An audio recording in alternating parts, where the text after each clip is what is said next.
నాది కోనసీమ జిల్లా రామచంద్రపురం మండలం ఏరుపల్లి అనే చిన్న గ్రామం. ఏరుపల్లి గ్రామంలో మాది ఇటుకలు బట్టి. మా తాతయ్య గారికి మా అమ్మమ్మ పిన్నిద్దరు ఆడపిల్లలండి. మగపిల్లలంటే ఆయనకి చాలా ఇష్టం. మగపిల్లలు లేని కారణంగా పుట్టినప్పటి నుంచి కూడా నన్ను అమ్మమ్మ గారింటి దగ్గర అట్టే పెట్టుకొని చాలా అల్లారు ముద్దుగా పెంచారు మా తాతయ్య గారు.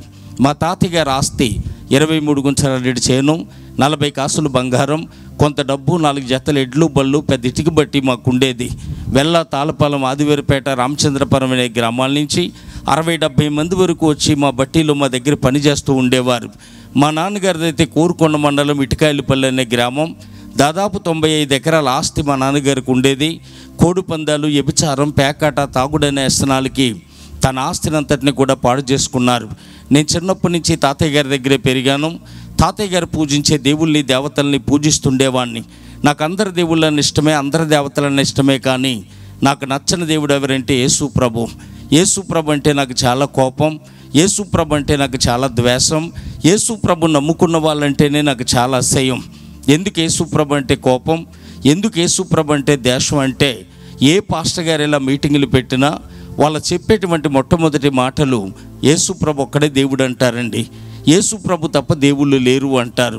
మరి యేసుప్రభు ఒక్కడే దేవుడైతే మేము పూజించే దేవుళ్ళందరూనో, యేసుప్రభు ఒక్కడే దేవుడైతే మేము పూజించే దేవతలందరూనో అని వారిని అడిగితే వారు అనేవారు, మీరు పూజించే అన్ని రాళ్ళు వాటికి నోరు ఉంటుంది కానీ మాట్లాడు, చెవులుంటే కానీ ఆలకించు, చేతులుంటే కానీ ఆదరించవని వాళ్ళు చెబుతూ ఉండేవారు. ఆ మాటలు నాకు చాలా కోపం వచ్చేది. మా దేవుళ్ళని బొమ్మలు అంటున్నారు, మా దేవుళ్ళని రాళ్ళు అంటున్నారు, అసలు మీ దేవుడే దేవుడు కాదు. యేసుప్రభు అంటే అంటరానుల దేవుడు, అమెరికా వాళ్ళ దేవుడు, తక్కువ జాతుల దేవుడు అని చాలా హేళన చేసేవాడిని. ఇలా మీటింగ్ జరిగే కాడికి వచ్చి పాస్టర్ గారిని బూతులు తిట్టి మైకులు కటింగ్ చేసి కర్ర పట్టుకొని కొట్టడానికి వెళ్ళేవాడిని. బైబిల్ పట్టుకొని వెళ్తున్న ప్రతి చెల్లిని అనరాని మాటలన్న దౌర్భాగ్యమైన వ్యక్తిని నేను. ఈ పాపిష్నుడితో యేసుప్రభుని ఒక్కరోజు కూడా నేను ఆ మహాదేవుని పిలవలేదండి. అలా తాతయ్య గారు పూజించే దేవుళ్ళని, దేవతల్ని పూజిస్తుండగా మా తాతయ్య గారు మరణించారు. ఆయన మరణించిన తర్వాత ఇటుక బట్టి మెయింటైన్ చేయడానికి నేను చిన్నపిల్లవాడిని కనుక మా చిన్నాన్నగారిని తీసుకొచ్చి ఇటుక బట్టి మెయింటైన్ అప్పగిస్తే 1 నెల వ్యాపారం వచ్చేసరికి బట్టీలో లాస్ వచ్చిందని మా అమ్మమ్మ గారు దెబ్బలాడితే ఆయన వెళ్ళిపోవటం జరిగింది. ఒకరోజు రాత్రి ఇదే సమయంలో మా అమ్మమ్మ గారు నాతో అంటున్నారు, నేను చూస్తే ఆడదాన్ని, నువ్వు చూస్తే చిన్నపిల్లవాడివి, ఈ వ్యాపారాన్ని మనం ఎలా చేయగలం, ఎలాగైనా మీ నాన్నగారిని బ్రతిమాలు తీసుకొద్దాం, తన వ్యసనాలన్నీ ఆయనే మానుకుంటాడు, అమ్మ నాన్న చూసుకుంటారులే వ్యాపారాన్ని అని చెప్పినప్పుడు ఉదయాన్నే వెళ్ళి మా నాన్నగారిని బ్రతిమాలి మా యుద్ధకు తీసుకొద్దామని అనుకున్నాం. ఆ రాత్రి 12:30, 1 గంట సమయానికి మాకు కబురు వచ్చింది, మా నాన్నగారు అక్కడ గుండె నొప్పితో మరణించారని. నాకు ఒక తమ్ముడు, 2 చెల్లెళ్ళు ఉన్నారు. నాన్నగారి కార్యక్రమం అంతా అయిన తర్వాత అమ్మని, తమ్ముడిని, చెల్లెళ్ళు కూడా ఏరుపల్లి గ్రామం తీసుకురావడం జరిగింది. మా అమ్మగారు 8వ తరగతి చదువుకున్నారు. ఇటుక బట్టి పద్దులని కూడా ఆమె వేసుకుండేది. నన్ను ఒక మేస్త్రి గారు సైకిల్ మీద తీసుకెళ్ళి రామచంద్రపురంలో ఉన్న తాపీ మేస్త్రులందరికీ పరిచయం చేసి, పలానా సూరన్ గారు మనవడండి, ఈ బాబాలకు ఆదరవండి, పెద్దవారు ఎవరు లేరండి, ఎలాగైనా వ్యాపారాన్ని మీరే డెవలప్ చేయాలండి అని చెప్పినప్పుడు అక్కడ ఉన్న తాపీ మేస్త్రులందరూ ఇటుకేయించుకొని డబ్బులు పొట్లం కట్టి జాగ్రత్తగా పట్టుకెళ్ళి బాబాని ఇచ్చేవారు. కొంతమంది అయితే డబ్బులు అడిగితే తిట్టేవారు, తాగేసి కొట్టేవారు కూడా. అలా చిన్న వయసులోంచి నేను వ్యాపారం చేస్తున్నాను. మేము రైస్ మిల్ దగ్గర నుంచి ఊక పట్టుకొస్తాం ఇటుక కాల్చడానికి. ఒక దినాన్న మిల్లు ఓనర్స్ ఏమన్నారు, ఇంటికి 2 ఎడ్ల బళ్ళకి ఊక ఇవ్వటం లేదు బాబు, ఏదైనా ట్రాక్టర్ అయినా కొనుక్కోండి, లేకపోతే ట్రాక్టర్ అయినా అద్దెకి తెచ్చుకోండి అని చెప్పినప్పుడు మా దగ్గర ఉన్న ఎడ్లు బళ్ళు అమ్మేసి కొంత డబ్బు తీసుకొని 86వ సంవత్సరంలో ట్రాక్టర్ కొనుక్కోవటం జరిగింది. ఆ ట్రాక్టర్ కొన్నాకాడి నుంచి కూడా నేను ఇంకా విగ్రహారాధన చేయటం ప్రారంభించాను. ప్రతి శుక్రవారం ఆ ట్రాక్టర్ కడిగించి పసుపు బొట్టులు పెట్టి, నిమ్మకాయలు కట్టి, దండలేసి, కొబ్బరికాయలు దిగదుడిసి కొట్టి ఎన్నో పూజలు చేసి ట్రాక్టర్ పని మీదకి పంపిస్తుంటే ఆ రోజే టైర్ పేలిపోవటమో, గేర్ బాక్స్ పగిలిపోవటమో, ఎక్కడో చోట బండి ఆగిపోతూ ఉండేది. ఆగిపోయిన బండి రిపేర్ చేయించడానికి రామచంద్రపురం తీసుకెళ్తే కొంతమంది మెకానికల్ నాకు పరిచయం అయ్యారు. వారి ద్వారా ఒక అలవాటు కూడా నాకు పరిచయం అయింది. అతి చిన్న వయసులోనే తాగుడనే వ్యసనానికి నేను బానిసనయ్యాను. ఈ రోజుల్లో చిన్నపిల్లలైనా బ్యాందీ షాప్ దగ్గర సీసాలు ఇస్తున్నారు, కానీ చిన్నవాడినైనా నాకు ఇచ్చేవారు కాదు. మా బట్టీలో పనిచేసే వ్యక్తి చేత నేను మందు తెప్పించుకుంటే మా అమ్మగారికి తెలిసిపోతుందని బయట ఉన్న వ్యక్తిని పిలిచి అతనికి తాగినంత పోయించి కొన్ని డబ్బులు ఇచ్చి, అసలు మొత్తం అంటే ఎలా ఉంటుందో చూద్దాం, తిమ్మిరంటే ఎలా ఉంటుందో చూద్దాం, దాని రుచి ఎలా ఉంటుందో చూద్దామని సరదాగా ఒక కాయి తెప్పించుకొని సరదాగా ఒక మూత మందు తాగి కతిమదంతా అతనికే ఇచ్చేసేవాడిని. అలా సరదాగానే మూత మందుతో మొదలుపెట్టిన తాగుడు చివరికి నా జీవితాన్ని తినేసిందండి. ఒక రాత్రి పగలు 3 పుల్లుల వరకు నేను తాగేసేవాడిని. నేను గొప్ప చెప్పటం లేదు. 1600 రూపాయలు ఖరీదు చేసే సీసా కాడ నుంచి 10 రూపాయల బ్యాటరీ సారా దాకా, పనికిమాల సారా దాకా అన్ని రకాలు సొంతంగా తయారు చేయించుకొని తాగినటువంటి దౌర్భాగ్యమైన జీవితం నాది. రోజుకు 13-14 జరదాకి నీళ్ళు నవ్వటం, అర్ధరాత్రి 1 గంట దాకా ఇష్టానుసారంగా తాగి రోడ్డు మీద పడుతున్నానో తెలిసేది కాదు, డ్రైనేజీలో పడుతున్నానో కూడా తెలిసేది కాదండి. అలా పడిపోయి ఉంటే ఎవరైనా మా ఇంటికి వెళ్ళి మీ అబ్బాయి పలానా చోట పడిపోయారండి అని చెబితే మా అమ్మ, మా తమ్ముడు, మా చెల్లెళ్ళు రిక్షా తీసుకొని రోడ్డు మీద ఉన్న చెత్తగుట్టలన్నీ ఎత్తుక్కుంటూ వచ్చేవారు. ఏదో చెత్తగుట్ట చాటున పడున్న నన్ను రిక్షాలో వేసుకెళ్ళి స్నానం చేయించి మంచం మీద పడుకోబెట్టి నా మంచం చుట్టూ కూర్చొని ఏడుస్తూ ఉండేవారు. మా అమ్మ అంటే నాకు చాలా ఇష్టం. మా నాన్నగారితో చాలా చిత్రహింసలు అనుభవించింది. నాన్నగారు చనిపోయారన్న బాధలో ఉంది. పిల్లలమైన మమ్మల్నైనా చూసుకొని ఆనందంగా బ్రతుకుదామనుకున్న తల్లికి నిరాశ మిగిల్చినటువంటి దౌర్భాగ్యపు కొడుకుని నేను. ఆ రాత్రి మా అమ్మ ఏడుస్తుంటే నీ మీద ఉట్టమ్మా, చెల్లి మీద ఉట్టమ్మా, తమ్ముడి మీద ఉట్టమ్మా, రేపు నుంచి తాగనమ్మా, ఉబ్బుడుగా ఉంటానమ్మా, శుభ్రంగా బ్రతుకుతానమ్మా, నీతిగా ఉంటానమ్మా అని ఆ రాత్రి చాలా ఒట్లేసేవాడిని. పొద్దున్నేసి స్నానం చేసి దేవుడి దండం పెట్టుకొని బయటికి వెళ్ళేటప్పుడు అనుకుండేవాడిని, అమ్మ మీద ఉట్టేసాను కదా, చెల్లి మీద ఉట్టేసాను కదా, తమ్ముడి మీద ఉట్టేసాను కదా, ఈ రోజు నుంచి తాగకూడదు, శుభ్రంగా బ్రతకాలి, నీతిగా ఉండాలని అనుకుండేవాడిని. కానీ ఆ శుభ్రంగా ఉంటూ నా వల్ల అయ్యేది కాదు. కడగబడిన పంది బురదలోకి వెళ్ళినట్లుగా, కుక్క కక్కిన దానికి ఆశించినట్లుగా నా బ్రతుకు మళ్ళీ సారాకొట్లంపడి వెళ్తూ ఉండేది. అప్పుడు నాకు బంధువులు కూడా చాలామంది ఉండేవారు. మీ తాతకి ఇదవుతాను అదవుతానని లేనిపోయిన వరుసలు కలిపి నెలల తరబడి మా ఇంటికాడ తినేవారు. వారు వెళ్ళేటప్పుడు మంచి బట్టలు కూడా పెట్టి పంపించేవాడిని. అలాగే నాకు స్నేహితులు కూడా చాలామంది ఉండేవారు. సాయంత్రం అయ్యేసరికి బట్టీసీని ఎక్కడున్నాడని 30-40 మంది స్నేహితులు ప్రతి సెంటర్లో నా కోసం కాసు కూర్చుంటే ప్రతిరోజు నేను ఖర్చు పెట్టుకునేది 1000 రూపాయలు అయితే వాళ్ళకి ఖర్చు పెట్టేది రోజుకి 5-6 వేల రూపాయలు ఖర్చు పెడుతుండేవాడిని. ఇష్టానుసారంగా తాగటం, ఇష్టానుసారంగా జీవించటం. నా తల్లి అయితే ప్రతిరోజు ఏడుస్తూనే ఉండేది. ఏ తాగుడైనా అలవాటు వల్ల నా భర్తను కోల్పోయానో, ఏ తాగుడైనా అలవాటు నా పిల్లలకు అబ్బకుండా పెంచాలనుకున్నానో అదే తాగుడికి బానిస అయిపోయాడు. చిన్న వయసులో తాగేస్తున్నాడు, పేగిలి తినేస్తుంది, చనిపోతాడు, ఈ బాబు కూడా నాకు దక్కడని, నేను తాగుడి నుంచి విడుదల పొందాలని, నా కుటుంబం సంతోషంగా ఉండాలని నా తల్లి కనపడిన ప్రతి దేవుడికి మొక్కింది, కనపడిన ప్రతి దేవతకి మొక్కింది, కనపడిన ప్రతి పంతులు గారి కాళ్ళు పట్టుకుంది. వాళ్ళు చేయమన్న పూజలు ఎన్నో చేసింది, వాళ్ళు నొయ్యమన్న నోములు ఎన్నో నోసింది, వాళ్ళు ఇవ్వమన్న దానాలు ఎన్నో ఇచ్చింది, వాళ్ళు ఇచ్చినటువంటి యంత్రాలు ఎన్నో తెచ్చి ఇంట్లో పెట్టింది, వాళ్ళు ఇచ్చినటువంటి రచ్చరేకులు ఎన్నో తెచ్చి నా మొలను కట్టింది. కానీ నా బ్రతుకులో మార్పు అనేది కనిపించలేదు. అలాగుండగా మరికొంతమంది వచ్చి మా అమ్మగారికి సలహానిచ్చారు, పెళ్లి చేస్తే మీ అబ్బాయి మారిపోతాడండి, పెళ్లి చేయండి అని చెప్పినప్పుడు నాకు పెళ్లి చేశారు. ఒక బాబు పాప పుట్టారు, కానీ నా బ్రతుకులో మార్పు కనిపించలేదు. నా పిల్లలు నాన్న అంటూ వచ్చేవారు. 2 బాబుని ఇలా చేతులు చాపితే దగ్గర దాకా వచ్చి నీ దగ్గర కంపొచ్చేస్తుంది, మాకు వాంతులు అయిపోయేలా ఉన్నాయని ముక్కు మూసుకొని వెనక్కి వెళ్ళిపోయేవారు. నాకు చాలా బాధ వేసేది. కడుపును పుట్టిన పిల్లలు కూడా ఎత్తుకోలేని బ్రతికైపోయింది. ఎందుకు ఇలాంటి బ్రతకటం? బ్రతికితే శుభ్రంగా బ్రతకాలి, లేకపోతే సావాలనుకునేవాడిని. కానీ ఆ శుభ్రంగా బ్రతకటం నా వల్ల అయ్యేది కాదు. నేను నా భార్య బిడ్డలను కూడా నేను చాలా చిత్రహింసలు పెట్టాను. అర్ధరాత్రి 1 గంట దాకా తాగి ఇంటికి వెళ్ళి నిద్రపోతున్న నా భార్య మెంచి, పిల్లల మెంచి ప్రతిరోజు కక్కేస్తుంటే ఇల్లు కడుక్కొని ఒళ్ళు కడుక్కొని మా కర్మెంతే నేర్చిన రోజే తప్ప ఏడని రోజంటూ మా జీవితంలో లేదు. పెళ్ళైనా కానీ పిల్లలు పుట్టినా కానీ నా బ్రతుకులో మార్పు కనిపించలేదు.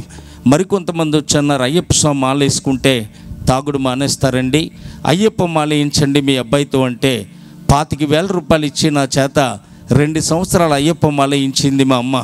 2 సంవత్సరాలు అయ్యప్ప మాల వేసుకొని శబరిమల వెళ్ళాను. ఇంకా చాలా యాత్రలు తిరిగాను. ప్రతి యాత్రలో ఒక దేవుడి ఫోటో, దేవత ఫోటో తెచ్చుకొని మా ఇంటికాడ పెట్టి నేను పూజలు చేస్తుండేవాడిని. మాల మెల్ల ఉన్నని చెప్పి చాలా బాగుండేవాడిని. ఆ మాల తీయగానే మళ్ళీ రెట్టింపు తాగేసేవాడిని. మాలలో ఉండగా సీనుస్వామి అని దండాలు పెట్టే వ్యక్తులు తాగేసి పడిపోయి ఉంటే ఏదో బతికింతే నొమ్ములూసుకుంటూ వెళ్తుండేవారు. అలా కూడా నా బ్రతుకు మారకపోతే మరికొంతమంది వచ్చన్నారు, అయ్యప్ప స్వామి మాల కాదండి, భవానీ మాల అయితే అగ్నితో సమానం, భవానీ మాల వేయించండి మీ అబ్బాయితో అంటే 1 సంవత్సరం కాదు, 2 సంవత్సరాలు కాదు, 6 సంవత్సరాలు నేను భవానీ మాల వేసుకున్నాను.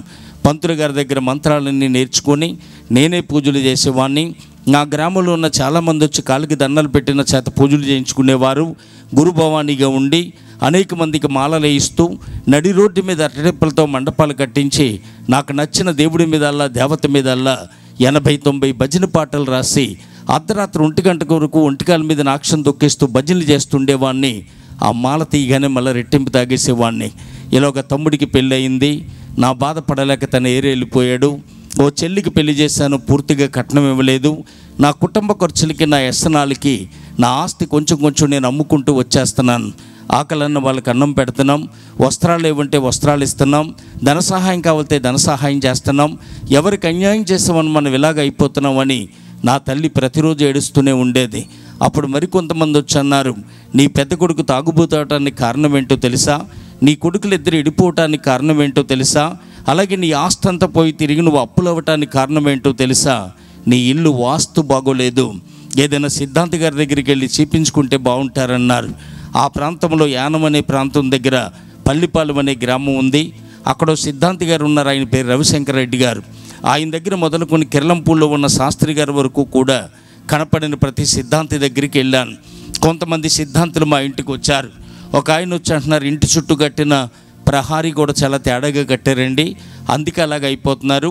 ఆ గోడ అంతా ఇప్పేసి మళ్ళీ నేను చెప్పినట్లుగా కడితే మీరు బాగుంటారన్నారు. ఆయన చెప్పినట్లుగా గోడ అంతా ఇప్పించి మళ్ళీ కట్టించాను. ఆయనకు 1000 రూపాయలు పట్టుకొని వెళ్ళిపోయారు, కానీ నా బ్రతుకు మాత్రం మారలేదు. మరొక ఆయన వచ్చి, అసలు ఈ గుమ్మాలు కిటికీలు మిమ్మల్ని ఎలా పెట్టమన్నవాడు ఎవడండి, అంతగా అలాగ అయిపోతున్నారు, కొన్ని గుమ్మాలు మూసేసి గోడలు తవ్వించి కొత్త గుమ్మాలు పెట్టించండి అన్నారు. ఆయన చెప్పినట్లుగా చేశాను. ఆయన ఒక 1000 రూపాయలు పట్టుకొని వెళ్ళిపోయారు, కానీ నా బ్రతుకు మాత్రం మారలేదు. మరొక ఆయన వచ్చి, అసలు ఈ బేస్మెంట్లో ఉన్న మట్టే మంచిది కాదట, అందుకే అలాగ అయిపోతున్నారు, కనీసం ఈ సైన్యం మూలున్న దేవుని గదులు ఉన్న మట్టి అయిన లోపలికంట తవ్వించి కొత్త మట్టి పోయించండి, నేను ఒక యంత్రాన్ని ఇస్తాను, అక్కడ పెట్టండి, నేను వచ్చి పూజలు చేస్తానన్నారు. ఆయన చెప్పినట్లుగా చేశాను. ఆయన ఒక 1000 రూపాయలు పట్టుకొని వెళ్ళిపోయారు, కానీ నా బ్రతుకులో మార్పు మాత్రం కనిపించలేదు. చివరికి రామచంద్రపురం వంతుని దగ్గర జయజనారాయణ గుడి అని ఉంది. ఆ గుళ్ళో ఉన్న పంతులు గారు చాలా బాగా చూస్తున్నారట, అక్కడికి వెళ్తే మీరు బాగుంటారని చెప్పినప్పుడు ఆ పంతులు గారి దగ్గరికి వెళ్ళాను. వెళ్ళగానే ఆయన అంటున్నాడు, ఏమీ లేదని సీని గారు, నరుని చూపికి నల్లరాయన ఇచ్చిపోద్ది అంటారు కదా, మీ ఇంటికి నరకోస తలిగేస్తుంది, అంతగా అలాగ అయిపోతున్నారు. దానిమ్మ సిగిర్లు, దబ్బయ్యర్లు, కలబంద, బుడిది గుమ్మడికాయ, పటికి ఇవి తెచ్చుకొని మంత్రం చేస్తాను, గుమ్మానికి కడదిరిగాను అన్నారు. అవన్నీ పట్టుకుని వెళ్ళాను. ఆయన మంత్రం ఇచ్చారు, తెచ్చి గుమ్మానికి కట్టాను. అయినా కానీ నా జీవితంలో మార్పు కనిపించలేదు. జాతిపచ్చ ఉంగరం చేయించుకోమన్నారు, పగడ ఉంగరం చేయించుకోమన్నారు, మంచుముచ్చు ఉంగరం చేయించుకోమన్నారు. ఈ 3 ఉంగరాలు చేయించుకొని ఆయన చేతుల్లో పెడితే కొన్ని వేల మంత్రాలు చదివేట్లకి శక్తిని ప్రసాదించానని ఆయన చేతులతో నాకు తొడిగారు. కందుల దానం, పెసల దానం, మినువుల దానం, ఉలవల దానం, ఉప్పు దానం ఇమ్మంటే అన్ని దానాలు ఇచ్చానండి. అయినా కానీ నా జీవితంలో మార్పు కనిపించలేదు. ఆ చివరికి ఆ పంతులు గారు అంటున్నారు, అర్ధరాత్రి 1 గంటకు ఒక్కడబూ లేచి ఊరు చివరున్న చాలా మయంగి వెళ్ళి ఒక మట్టి పంపిది చేసి దాంట్లో నువ్వుల నూనె పోసి 3 రకాల దారాలని ఒత్తిగా పైన అక్కడ వెలిగించి వస్తే ఎలుగొచ్చేసరికి నీ బ్రతుకు మారిపోద్ది అన్నాడు. అర్ధరాత్రి వెళ్ళి పమ్మిది చేసి నూనె పోస్తుంటే ఆ పమ్మిది ఇచ్చులుపోతూ ఉండేది. ఎలాగైనా పమ్మిది నిలబెట్టి ఒత్తెలిగించి, దేవుడా నా బ్రతుకును మార్చవా, దేవుడా నాకు మంచి జీవితాన్ని ఇవ్వా అని ఎన్నో రాత్రులు నేను ఏడ్చాను. అయినా కానీ నా జీవితంలో మార్పు కనిపించలేదు.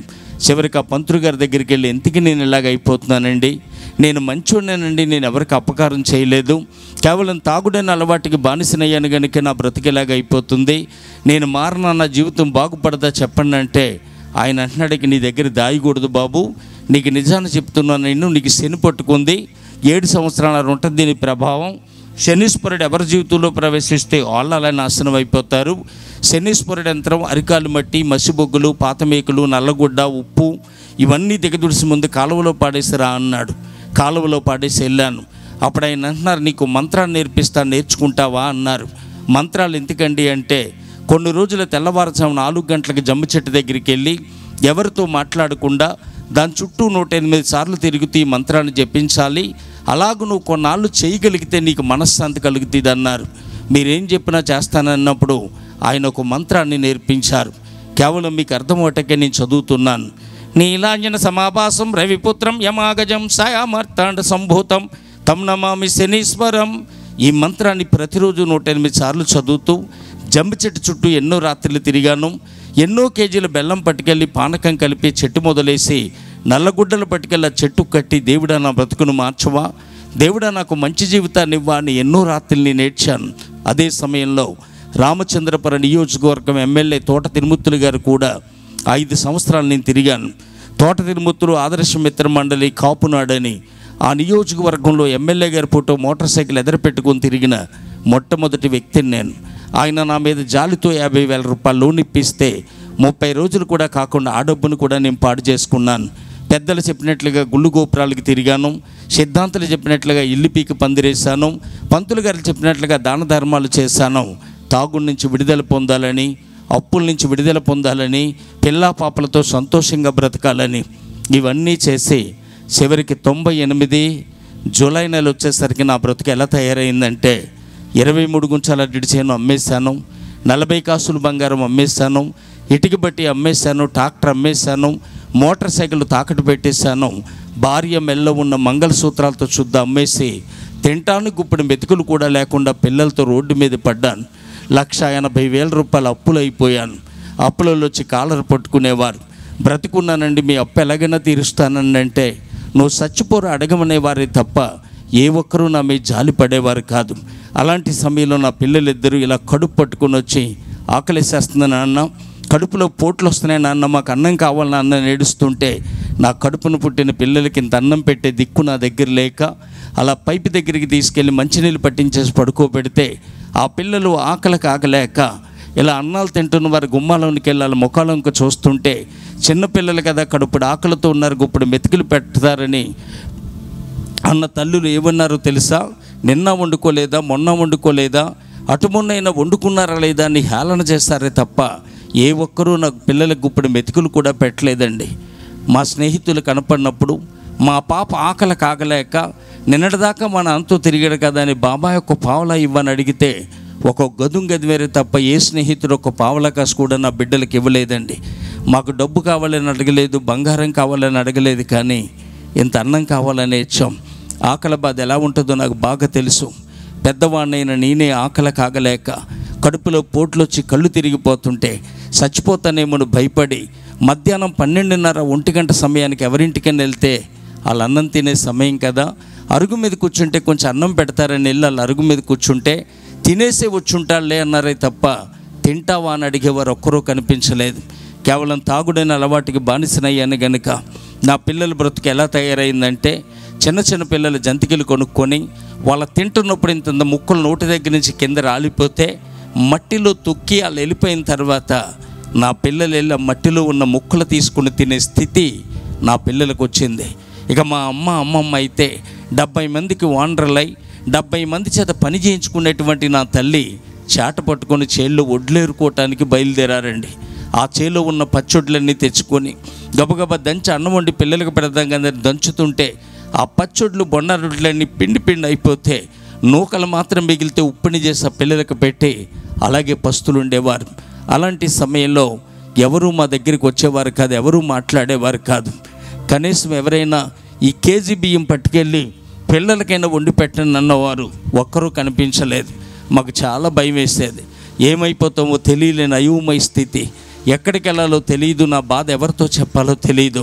అప్పుడు అనుకున్నాను, నాకు బంధువులు ఉన్నారు కదా, వాళ్ళని చాలా బాగా చూశాను కదా, వాళ్ళ ఇంటికి వెళితే 4 గుంచాలు బియ్యం ఇస్తారేమో తెచ్చుకుందామని బంధువుల ఇంటికి వెళ్ళాను.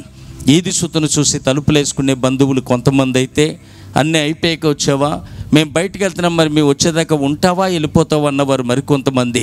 సిగ్గు విడిసి రాత్రి చెప్తున్నాను, 4 గుంచాలు బియ్యం ఇస్తారని కాదు, కానీ 4 రోజులు పెట్టి అన్నం లేక కళ్ళు తిరిగిపోయి కడుపులో పోట్లు వస్తుంటే ఇంత అన్నం పెట్టి ఒక్క 10 రూపాయలు నాకు బస్ ఛార్జీ ఇస్తే మళ్ళీ మా ఇంటికి వెళ్ళిపోదాం వాళ్ళ ముఖాలంక చూస్తుంటే గ్లాసుడు మంచినీళ్ళు కూడా ఇవ్వకుండా పంపించేశారండి. కడుపుకు అన్నం లేక, కాళ్ళకు జోడు లేక, బస్ ఎక్కడానికి డబ్బులు లేక పిచ్చివాడి కింద రోడ్డు రంపడ నడిచి వెళ్ళిన రోజులు నా జీవితంలో చాలా ఉన్నాయి. అలాంటి సమయంలో నా పిల్లలిద్దరూ కంచాలు పట్టుకొని ఈది లంపడ అడుక్కోవటం ప్రారంభించారు.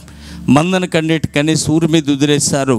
వీళ్ళ మొక్కలకి సిగ్గైనా పెట్టలేదు దేవుడు అంటుంటే ఆ మాటలు భరించలేక ఆ పిల్లల్ని కొట్టుకుంటూ తీసుకొచ్చి గదిలో పెట్టి తలుపేసి మీకు దండం పెడతానమ్మా, ఎవరింటికి వెళ్ళొద్దమ్మా, మన పరువు పోతుందమ్మా అంటే ఆ పిల్లలు అనేవారు నిన్న తినలేదు, మొన్న తినలేదు, ఎంత ఆకలేస్తుందో తెలుసా, అన్నం లేకపోతే చచ్చిపోతాం కదా నాన్న అంటే వాళ్ళని ఎలా ఓదార్చాలో కూడా నాకు అర్థమయ్యేది కాదండి. అలాంటి సమయంలో కూడా తాగుడు మానలేదు. ఇష్టానుసారంగా తాగి ఇష్టానుసారంగా జీవించేవాడిని. తినటానికి తిండి లేదంటున్నాడు, బస్ ఎక్కడానికి డబ్బులు లేవంటున్నాడు, తాగటానికి ఎలాగొచ్చినాయి ఇతను. కానీ మీకు అనుమానం రావచ్చు, అడుక్కోవటం ప్రారంభించాను.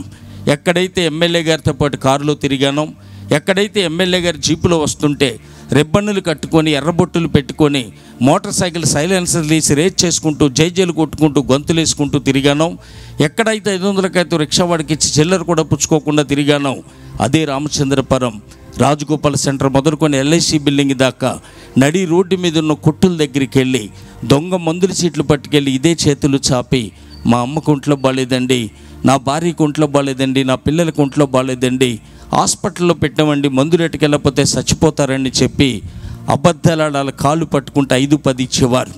అవి పట్టుకొని వెళ్ళి తాగేసేవాడిని. అలాగుండగా అడుక్కోవటం కూడా వచ్చేసింది. కనపడిన ప్రతివాడు ఇంకా చేయి చాపుతుంటే, వాళ్ళ సైకిల్ మీద వెళ్తూ చిల్లర డబ్బులు గిరేస్తుంటే ఆ సైకిల్ వెనకాల పరిగెత్తుకునేలా చిల్లరంతా ఏరుకొని తాగేసేవాడిని. బట్టీసీ నన్ను ఎలాగైపోయాడంటారని కొంతమంది, ఏదో బతికిన తీడి చరిత్ర అయిపోయిందన్నవారు మరికొంతమంది. 2000 ఉంటే గంటలు ఆరిపేసే నాకు ₹2 కాసు డ్రైనేజీలో పడితే రోజంతా ఎతికే స్థితి నా జీవితంలో వచ్చింది. అయినా సరే నేను ఏమాత్రం సిగ్గుపడేవాడిని కాదు. తాగుడు కోసం ఏది చేయటకన్నా సిద్ధపడేవాడిని. పూర్తిగా నేను తాగుడికి బానిసనైపోయాను. నేనెంత తాగుబోతున్నా మరో మాట చెప్తున్నాను. మా పాపకు 3వ సంవత్సరం వయసప్పుడు వాళ్ళ అమ్మమ్మ గారు చిన్న చిన్న రింగులు కుట్టిస్తే 2 చెవులు పుల్లు పడిపోయినాయి. ఇంకా రక్తపు చుక్కలు కారటానికి సిద్ధంగా ఉన్నాయి. ఆ రోజు నేను ఇల్లంతా తిరిగేసాను. ఎక్కడ నాకు ₹10 కూడా దొరకలేదు. ఏం చేయాలో తెలియక మా పాపను ఎత్తుకొని ముద్దులాడుతుంటే, తాగుబోతుడికి ఇప్పుడు జ్ఞాపకం వచ్చినట్టుంది కూతురని కొంతమంది, తాగుబోతుడైతే మాత్రం తన మనిషి కాదా తనే మారతాడని కొంతమంది అనుకుంటూ లోపలికి వెళ్ళిపోయారు.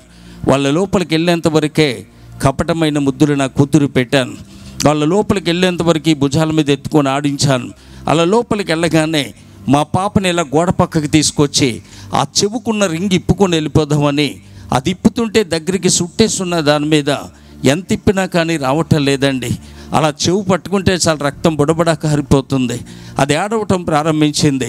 ఏడిస్తే ఏడు పాలకించి ఎవరైనా వస్తారేమో పట్టుకెళ్ళటకుండదని ఏడుస్తున్న పిల్ల నోరు నొక్కి ఒక్కలాగు లాగానండి. బుడబడా రక్తం కారిపోతుంటే మా నాన్న నన్ను చంపేస్తున్నాడని ఏడుస్తుంటే జనమందరూ అక్కడికి వచ్చి ఉమ్ములూస్తూ అసహ్యంగా మాట్లాడుతున్నారు. ఆ పాప అయితే ఇలా చేతులు జోడించి, నీకు దండం పెడతాను నాన్న, నీ కాళ్ళు పట్టుకుంటాను నాన్న, చచ్చిపోయేలాగా ఉన్నా నాన్న అని పారిపోతుంటే కన్న కూతురిని కానీ పసిపిల్లని కానీ చూడకుండా ఇదే చేత గోడను పెట్టి నొక్కి ఆ 2వ చెవిది కూడా లాక్కొని అటుకెళ్ళిపోయి అమ్మేసి తాగేసిన కసాయి తండ్రినండి నేను. నాలాంటి బ్రతికి ఒక్కరికి రాకూడదు. రామచంద్రపురం పాత బస్ స్టాండ్లో దేవి లాడ్జింగ్ అని ఉండేది. అందులో 2 వ్యక్తులు కాయి కొనుక్కొని గ్లాసుల్లో పోసుకొని కొంచెం తాగాలి మాట్లాడుకుంటూ ఉంటే మైంగెళ్ళి ఎంగిలి మందు కూడా తాగేసి వచ్చేసేవాడిని. ఆ బల్లలు తుడిసే వ్యక్తికి ₹10 ఇస్తే నమస్కారం సీని గారు అనేవాడు. ఏ వ్యక్తి అయితే నమస్కారం పెట్టాడో, ఏ వ్యక్తి అయితే నేను ఇచ్చే ₹10 కోసం చూశాడో అదే వ్యక్తి ఎంగిలి మందు తాగేస్తుంటే మెడక రుమాలేసి లాక్కొచ్చి బయటికి గెంటేశాడు కాలుతో తన్ని. అలా రోడ్డు మీద పడిపోయి ఉంటే నా డబ్బుతో బాగుపడిన నా స్నేహితులు, నా ఇంటికడ తిని నా ట్రాక్టర్లు అద్దెకి తిప్పుకొని నా ఇటుక పట్టుకెళ్ళి అమ్ముకొని బాగుపడిన నా స్నేహితులు అనబడిన వారు ఆ బార్లోకి వెళుతూ, వీడి బట్టిసినైనా వీడి బతుకు ఇంతే అని తన కాలుతో తన్ని తిరిగేసి నా మేంచి దాటుకుంటూ వెళ్ళిపోయారే తప్ప ఏ ఒక్కడు గుక్కడి నీళ్ళు కూడా తెచ్చి నా ముఖాన్ని కొట్టలేదండి. అంత దరిద్రం నేను అనుభవించాను. అంతగా నేను పాడైపోయాను. ఒకరోజు ఉదయాన్నే ఒంటి మీద చొక్కా కూడా లేకుండా రోడ్రంపుడు ఒక పిచ్చోడి కింద వెళ్ళిపోతుంటే నా బట్టి స్థలం కొనుక్కున్న వ్యక్తి రామచంద్రపురం కమ్మవారి సావరాన్ని పల్ల తిరుమూర్తులు గారని ఆయన నా దగ్గరికి వచ్చారు. నేను అమ్మేసిన బట్టి స్థలంలో ఖాళీ కాలైనటువంటి పాతిటికి కౌరిటికి ఓ 2000 ఇటుకి నాది ఉండిపోయింది. ఆయన వచ్చి అంటున్నారు, ఆ ఇటుకి ఖాళీ చేస్తావా లేకపోతే ఎవరికైనా ఇచ్చేయమంటావా, పని పట్టుకోవడం మాకు అడ్డంగా ఉందంటే అప్పుడు అనుకున్నాను, అది 2000 ఇటుకు ఉంది కదా, ఎవరికైనా అమ్మేస్తే ఎంతో కొంత డబ్బులు వస్తాయి, లేదంటే వాళ్ళనే ఉంచుకొని ఎంతో కొంత డబ్బులు ఇమ్మందామని ఒకరోజు ఉదయాన్నే నేను బట్టి దగ్గరికి వెళ్ళాను. ఇంకా పని పట్టలేదు, ఎవరు అక్కడికి రాలేదు. సరే ఎవరైనా వస్తారు కదా అని అక్కడే కూర్చున్నాను. అలా కూర్చున్న నాకు గతమంతా జ్ఞాపకం వస్తుంది. అక్కడే నా తల్లి నన్ను, నా తమ్ముడిని, నా చెల్లెల్ని ఎత్తుకొని గోరుముద్దలు తినిపించి మమ్మల్ని పెంచింది. 1000 మందికి అన్నం పెట్టాం, ₹1,00,000 సహాయం చేసాం, ఎంతోమందికి బతుకుదెరువు కల్పించాం. ఎక్కడైతే బాగా బ్రతికానో, ఎక్కడైతే 10 మందికి అన్నం పెట్టానో అదే స్థలంలో ఒక ముద్ద అన్నానికి నోసుకోలేని దౌర్భాగ్యుడిగా కూర్చున్నాను. అందరిలాగే పుట్టాను, అందరిలాగే పెరిగాను, అందరూ బాగానే ఉన్నారు, కానీ నేనే పాడైపోయాను. ఎందుకు నా జీవితం ఎలాగైపోయింది? ఇంకెవరు నన్ను ఆదరించేవారు లేరా, చేరదీసేవారు లేరా, జాలి చూపేవారు లేరా? ఇక మరణమే నా గతాన్ని ఏడుస్తూ మరణాన్ని ఎత్తుకుతూ కూర్చున్న నా దగ్గరికి ఒక పాస్టర్ గారు వచ్చారండి. ఆయన వచ్చి అంటున్నారు, యేసుప్రభు గుడికి ఇటుక కావాలి బాబు, ఇస్తావా అని అడిగారు. యేసుప్రభు అంటే నాకు ఇష్టమేనండి, కానుకలు అవి ఇస్తానండి దేవుడి కంటే. ఆయన అంటున్నాడు, నీ కానుకలు కాదు కావాల్సింది, నీ హృదయాన్ని ప్రభువుకు అన్నారు. యేసుప్రభు అంటే ఎవరనుకుంటున్నావు? ఈ భూమి ఆకాశాలు కలగజేసిన దేవుడు, ఓ తల్లిలా మనల్ని కన్నాడు, తండ్రిలా పెంచుతున్నాడు. అటువంటి దేవుణ్ణి కాదని కర్మ మనం తెచ్చుకుంటున్నాం. ఈ మాటలు నీతో చెప్పే నేను పుట్టుకతో క్రైస్తవుణ్ణి కాదు, విగ్రహారాధికుణ్ణి, శివభక్తుణ్ణి. నా ఒళ్ళంతా శర్మయాది వచ్చేసింది, నా భార్యకు పిష్లయాది వచ్చింది, నా కుమార్తె గుండెల్లో నొప్పి వచ్చేది, ₹1000 ఖర్చు పెట్టాను, ఎన్నో మందులు వాడాను, ఎంతోమంది డాక్టర్లను సంప్రదించాను, ఎక్కడ తగ్గలేదు. కానీ యేసు ప్రభు నా రక్షకుడిగా చేసుకున్న తర్వాత నా శర్మయాదంతా తగ్గిపోయింది, నా భార్యకు పిష్లయాది తగ్గిపోయింది, నా కుమార్తె గుండెల్లో నొప్పి రావటం తగ్గిపోయింది. యేసు ప్రభు గొప్ప దేవుడు, ఘనమైన దేవుడు, శక్తిమంతుడు, పాడైపోయిన జీవితాల్ని బాగు చేసే దేవుడు. నజరేయుడైన యేసు ఒక్కడే. నువ్వు నిరాశలో ఉన్నావని, బాధల్లో ఉన్నావని నాకు అర్థమవుతుంది. యేసు ప్రభుని ఆరాధించడం మొదలుపెట్టు బాబని యేసయ్యని గురించిన మాటలు ఆయన నాతో చెప్పడం ప్రారంభించారు. అందులో ఒక మాట నా హృదయాన్ని బలంగా తాకింది. ఒక ఆలోచన నాకు వస్తుంది. ఒక తల్లి నవమాసాలు మోసి తన చనిపోయే స్థితిలో బిడ్డకి జన్మనిస్తుంది. తన సర్వసుఖాన్ని విడిచి ఆ బిడ్డని పెంచి పెద్ద చేస్తే ఆడు పెద్దవాడయ్యాక తల్లిని తనటానికి సిద్ధపడుతున్నాడు. అలాగే నన్ను కన్న దేవుణ్ణి దేవుడు కాదని కోటలు పెడుతున్న పాస్టర్ గారిని బూతులు తిట్టి మైకులు కట్టించేసి బైబిల్ పట్టుకుని వెళ్తున్న ప్రతి చెల్లి అనరాని మాటలని చివరికి ఇంత భయంకరమైన శాపానికి గురయ్యానా అని ఆ రాత్రి చాలా ఏడ్చాను. ఆ రోజు నుంచి విగ్రహారాధన చేయటం మానేశాను. తాగుడు మాత్రం మానలేదండి. ఆ పాస్టర్ గారు మళ్ళీ ఛానల్ వరకు నాకు కనిపించలేదు. ఈలోగా నేను ఈ రోడ్డు రంపడి వెళ్తుంటే నా స్నేహితులు అనబడిన వారు పక్క రోడ్డు రంపడి వెళ్ళిపోయేవారే తప్ప ఎవరు నాతో మాట్లాడేవారు కాదు. కళ్ళు మూసుకుంటే చాలు నా పిల్లలు బస్టాండ్ రంపడి వెళ్ళి, మా అమ్మ నాన్న చచ్చిపోయారండి, మాకేమైనా సహాయం చేయండి అని అందరి కాళ్ళు పట్టుకుని అడుక్కునేట్టు నాకు కనిపించేది. కళ్ళు మూసుకుంటే చాలు మా అమ్మమ్మ ఆ ఇంటికి వెళ్ళి, మీరు మాకు డబ్బులు ఇవ్వక్కర్లొద్దండి, కొంచెం అన్నం పెడితే చాలు, మీ ఇంటి పని అంతా మేమే చేస్తాం అన్నట్టు కనిపించేది. ఆ వేదన భరించలేక, బాధ భరించలేక పువ్వులమ్మని కాడ పుల్లలు అమ్మలేం. ఎంతోమంది నా దగ్గరే బ్రతికినప్పుడు నేనెవరి దగ్గరికి వెళ్ళి పని చేయగలను? నాలాంటి వ్యక్తి బతకూడదు, చనిపోవాలని నిర్ణయించుకున్నాను. 98 జూలై 16 లక్షవారం రాత్రి. ఈ రాత్రితో బట్టేసిన చరిత్ర అయిపోయింది. ఏదైనా తాగి చచ్చిపోదాం అనుకుంటే నా మనసు అంటుంది, నువ్వు చనిపోతే నీ కుటుంబం అంతా అనాథులు అయిపోతారు కదా అంటుందండి. అయితే వాళ్ళకి ఏదైనా ఇష్టం ఇచ్చి చంపేసి తర్వాత నేను చనిపోదాం అనుకున్నాను. వాళ్ళని చంపే ముందైనా కడుపుడు ఆకలితో ఉన్నారు, ఇప్పుడు మెతికిలు పెడతావా అని నా మనసు హెచ్చరిస్తుంటే రాత్రి 9 గంటలకు రామచంద్రపురం వెళ్ళాను. ఓ ఫ్రెండ్ కనపడితే ఒక ₹50 ఇవ్వరా, కుటుంబం కడుపుడు ఆకలితో ఉంది, ఒక ₹50 ఇవ్వరా అంటే ఆడి సైకిల్ మీద కాలు కింద కాలేసి ఎకిలితనంగా చూసి నవ్వుతున్నాడు. అలా నవ్వొద్దురా, ఎలా బ్రతికానో నీకు తెలుసు, ఎంతమందిని పెంచానో నీకు తెలుసు. 4 రోజులు పెట్టి అన్నం లేక పిల్లలు ఏడుస్తున్నారు. రేపొద్దున నువ్వు ఇచ్చిన పుచ్చుకోవటానికి మేము ఎవరు ఉండాం, ఒక ₹50 ఇవ్వరా అని అరగంట సేపు బ్రతిమాలి అందరిలాడి కాళ్ళు పట్టుకుంటే ₹50 ఇచ్చాడు. 50 నా చేతికి వచ్చేంతవరకే నా భార్య ఆకలి, నా పిల్లల ఆకలి నాకు కనిపించింది. 50 నా చేతికి రాగానే నాకు మరలా బ్యాందీ షాపే కనపడుతుంది. పుల్లిగా తాగి రాత్రి 1 గంటకి ఇంటికి వెళ్ళాను. ఎక్కడోళ్ళు అక్కడ పడిపోయి ఉన్నారు. నాకంటే ముందు చనిపోయారా అనుకుంటే మా కర్మ ఇంతని ఏడుస్తున్నారు. నా మనసు రకరకాల ప్రశ్నలను నేస్తుంది. ఈ ఒక్క రాత్రి అయినా తాగుడు మానేలకు అన్నం పెట్టలేనోడివి, వాళ్ళని చంపే హక్కు ఎవరిచ్చారు నీకు నా మనసు హెచ్చరిస్తుంటే, వీళ్ళని చంపని కానీ నేనే చనిపోతానని లేచేలా గదిలోంచి బయటకు వచ్చేస్తున్నాను. నేను ఆ యాత్రలు వెళ్ళి తెచ్చి పెట్టుకున్న దేవుళ్ళు దేవతలు అనబడిన వారు దాదాపు 23 ఫోటోలు, ఇంతంత ఎత్తు ఫోటోలు మా కటకటాల్లో వరుసగా ఉన్నాయి. వారందరూ నా వంక జాలిగా చూస్తున్నట్టు కనిపించింది. ప్రతి ఫోటో దగ్గరికి వెళ్ళాను. నీ కొండకి ఎన్నిసార్లు వచ్చాను, ఇన్ని మాలలు వేసాను, ఇన్ని మంత్రాలు చదివాను, ఇన్ని పాటలు పాడాను, ఇన్ని మండపాలు కట్టాను, నన్ను బ్రతికించమని నేను అడగట్లేదు. ఈ రాత్రి నేను ఎలాగ చనిపోతాను, నా పిల్లలైనా జారదీస్తారా, నా తల్లినైనా జారదీస్తారా, కడుపుడు ఆకులుతున్న నా కుటుంబానికి ఇప్పుడు మెతికిలు పెడతారా అని ఏడ్చి ఏడ్చి తాగని తిమ్మిరిలో అక్కడే పడిపోయాను. అలా పడిపోయిన నా దగ్గరికి ఎవ్వరూ రాలేదు. కానీ ఒక పెద్ద ఆయన వచ్చారండి. పడిపోయిన నా తల పట్టుకొని ఆయన నుళ్ళు పెట్టుకొని ఇలా హాస్పిటల్ మీద చెయ్యి పెట్టి ఆయన అంటున్నారు, యేసు ప్రభు అంటే నిజమైన దేవుడని హృదయంలో అనుకుంటున్నావు కదా, చర్చికి ఎందుకు వెళ్ళట్లేదని అడిగారండి. తుళ్ళుబడి పైకి లేచాను. 3:30, 4 అవుతుంది సమయం. ఆ రాత్రి ఏం జరిగిందో ఈ రాత్రికి నేను ఊహించలేను, దాన్ని వర్ణించలేను. చుట్టుపక్కల చూస్తుంటే ఎవ్వరూ నాకు కనపట్టలేదు, కానీ బలమైన కార్యం ఆ రాత్రి నా జీవితంలో జరిగింది. అంతవరకు నేను తాగేస్తున్నాను, నా నోరు కూడా వాసన అనిపించట్లేదు. అప్పటి వరకు చనిపోదాం అనుకున్నాను, ఏ ఆలోచన నాకు లేదు, కానీ బ్రతకాలన్న ఆశ, ఎప్పుడెళ్ళి వస్తుందా చర్చికి వెళ్ళి పాస్టర్ గారి చేత ప్రార్థన చేయించుకుందామన్న ఆశ నా హృదయంలో బయలుదేరింది. దేవునికి స్తోత్రం, హల్లెలూయా. ఉదయాన్నే లేచి నా కిటికీ బట్టి దగ్గరికి వచ్చి యేసుప్రభు మాటలు చెప్పిన పాస్టర్ గారు ఉన్నారు కదా, అక్కడికి వెళ్ళాలని చెప్పి నిర్ణయించుకున్నాను. 4 రూపాయలు సిటీ బస్ టికెట్, 40 పైసలు కూడా నా దగ్గర లేవండి. ఓ ఫ్రెండ్ దగ్గరికి వెళ్ళి నన్ను ఒకసారి యేసుప్రభు గుడికి తీసుకెళ్ళరా, గుళ్ళు అడుగు పెడితే సేవకుడు నా కోసం ప్రార్థన చేస్తే నా బ్రతుకు మారుతుందిరా అంటే, ఆడన్నా నువ్వు నల్లబట్టలంటే నల్లబట్టలేసాం, ఎర్రబట్టలంటే ఎర్రబట్టలేసాం, సిద్ధాంతాలు అన్నావు, మంత్రాలు అన్నావు, యంత్రాలు అన్నావు, ఏది నీ బ్రతుకును మార్చలేదు, కానీ యేసుప్రభు మారుస్తాడా? నీలంటాడు చనిపోతామే తప్ప నీ బ్రతుకు మారదురా అన్నాడండి. అలా కాదురా, నన్ను ఒక్కసారి తీసుకెళ్ళరా, గుళ్ళు అడుగు పెడితే పాస్టర్ గారు నా కోసం ప్రార్థన చేస్తే నా బ్రతుకు మారుతుందిరా అని ఏడ్చినప్పుడు అతను నన్ను తీసుకొని వెళ్ళాడు. అతను ఏరుపల్లి పంచాయతీ బోర్డు వైస్ ప్రెసిడెంట్గా, ఇన్ఛార్జ్ ప్రెసిడెంట్గా చేశాడు. ప్రజెంట్ అతనికి డిస్ ఉంది, దేవు గోవింద నరసింహరాయలు అతని పేరు. అతను నన్ను తీసుకొని వెళ్ళినప్పుడు ఇద్దరం కూడా అలా రోడ్డు మీద బస్తీకి ఇలా చర్చిలో అడుగు పెడుతున్నాం. యేసు ప్రభుని ఎలా ప్రార్థిస్తారో, ఎలా ఆరాధన చేస్తారో నాకు తెలియదు, కానీ ఏడుస్తూ ఒకే మాట అన్నాను, యేసయ్యా, ఎంతోమందిని నమ్మి నేను మోసపోయాను తండ్రి, చివరికి నీ దగ్గరికి వస్తున్నాను, నా చేతులు విడిచిపెట్టక ప్రభు అని నేను ఆ దేవుణ్ణి స్తుతించుకుంటూ లోపలికి వెళ్ళాను. ఆ పాస్టర్ గారు నాకు ఎదురైనప్పుడు నమస్కారం అంటే తిరిగి నమస్కారం కూడా పెట్టకుండా కౌగులించికి తీసుకెళ్ళి కడుపు నిండా ముందు అన్నం పెట్టారండి.